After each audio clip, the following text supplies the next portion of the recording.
Hey everybody, welcome back to All the Math. That's all the math you need for computer science. Today we're going to be looking at matrix multiplication, which is the big granddaddy operation that we've been building up to. It is a little bit counterintuitive, but it's not too bad once you learn sort of the mechanics of how it works, especially since it bears some resemblance to our matrix vector multiplication that we did in a previous episode. And in fact, really it can be viewed as the extension of that, right? So the weirdest thing about it is that it just doesn't work the way you would think it would work. You would think that taking a matrix times another matrix would multiply each of the elements by each other, right? After all, that's what matrix addition does. Yet matrix multiplication is defined in this somewhat weird way, but as it's going to turn out, that's exactly what we want the operation to be. That's going to give us a lot of power to compute a lot of different things, all right? So first of all, let's talk about the dimensions involved. So, because this is kind of weird too. Let's say I have a matrix here, and it might be square, it might be not. And let's say I have another matrix over here. It might be square, it might be not. And I want to multiply the two of them together. So there's two rules. So first of all, let's say that this is an m by n matrix. And remember that that's what we mean when we say m by n. We mean m rows, n columns. And let's say this guy is p by q. Okay, so this is a p by q matrix. Don't be confused by the fact that I drew the p over here. It was just because I had more room to put that curly brace over here than I did here, right?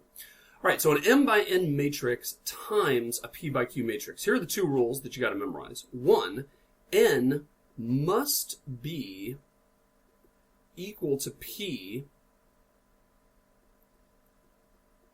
Otherwise, stop, and we can't even do this. Okay, so just like for matrix vector multiplication, the width of the matrix had to be equal to the number of elements of the vector.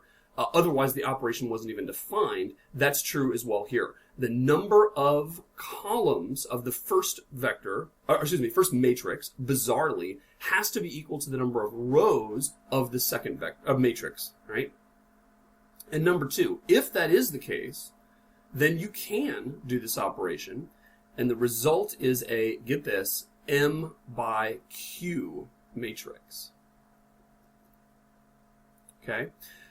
So the number of rows of our answer is equal to the number of rows of the left operand, and the number of rows in the right answer, of the answer is equal to the number of columns of the right operand. I think I said rows instead of columns here, but you know what I mean, right?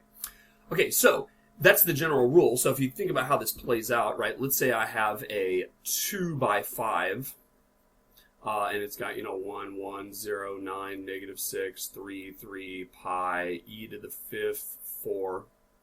And let's say I've got a 5 by 3 guy here. So we've got 1, 1, 2, 2, 3, 1, 3, 2, 4, 9, 6, 6, 2, 2, 5. And let's say I want to multiply these two matrices together and get something. We know we can do it because this one has 5 columns, this one has 5 rows. Therefore, the operation makes sense. N does equal P. And the answer we're going to get is going to be a 2 by 3 matrix. Now, again, the reason that seems weird to me, first of all, this is a completely different size and shape than that is. So it's not at all obvious that I would be able to do this multiplication, right? Second of all, the answer that you get bears no resemblance to either of your operands. I mean, I started with a 2 by 5, and I multiply it by a 5 by 3, and I get a 2 by 3, which is a relatively little guy here, right? Boom, boom, boom, boom, boom, boom. Sort of doesn't seem to make sense, and yet that's the way that it's defined. Now, the way to make sense of this, and I'm going to show you sort of the mechanics that you go through in order to compute a matrix multiplication operation, is simply a repeat multiple times of the matrix vector operation. All right, so let's look at that. Let's say I start with a matrix here, and I'm going to make this 1, 3, 2, 0. Now, suppose I'm going to multiply this by this matrix here, this vector, 5, 17. Let's say I want to multiply those two together. Remember how we do this. We know that we're going to take this row, dot producted with this column to get this first entry. So that's going to be 1 times 5 plus 3 times 17, hard math, 7, maybe that's 51, I think. And so this is going to be 56 for the top entry here, 56. And then we know we're going to multiply this bottom guy by the column. That's easier because that's going to be 2 times 5 plus 0 something. So we're going to get 5610, right? So that is how we do a matrix vector multiplication, is we just do it like that. Now, imagine if I wanted to take this same matrix here, and this time I wanted to multiply it by a different vector. Let's multiply it by -2, -4, and see what we get. Again, this operation is defined because the vector is the right length compared to the number of columns of this matrix. So now we've got 1 times -2 is -2, minus 12, so that's -14, I believe. And we take 2, 0, dot producted with -2, -4, we're going to get -4, and that's my answer there, right? Okay, now, the reason I did this was to say, what if I want to take 1, 3, 2, 0, and I want to multiply it by a 2 by 2, which we know is going to be legit, and we want this to be 5, 17, -2, -4, right? So all I did was I took this guy here and stuck him in the first column, and then I took this guy here and I stuck him in the second column. So I've just made a matrix out of those 2 column vectors here. What is the answer going to be? And I'll show you the mechanics for bringing it out, but let me just put up the answer here. The answer is going to be 56, 10, -14, 4. Excuse me, -4, right? In other words, this vector here is the left column of our answer, and this vector right here is the right column of our answer. So multiplying a matrix by another matrix, you can think of it as just doing a bunch of those column-wise matrix vector operations. And in fact, if we added another one here, let's say we added another column, kind of running out of room, let me put it over here. So suppose we had, 1, 3, 2, 0, and we wanted to multiply it by 3, 9. What would we get? We'd get 1 times 3 plus 3 times 9 is 30, I think. And then 2 times 2 is 6, 15, maybe. So again, what if I wanted to multiply 1, 3, 2, 0 by 5, 17, -2, -4, 3, 9.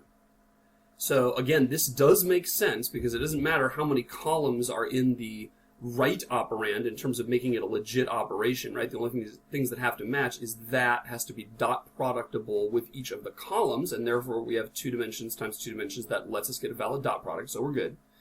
And so the answer, of course, as you can see, oops, wrong color, is going to be 56, 10, -14, 4, and 30, 15, right?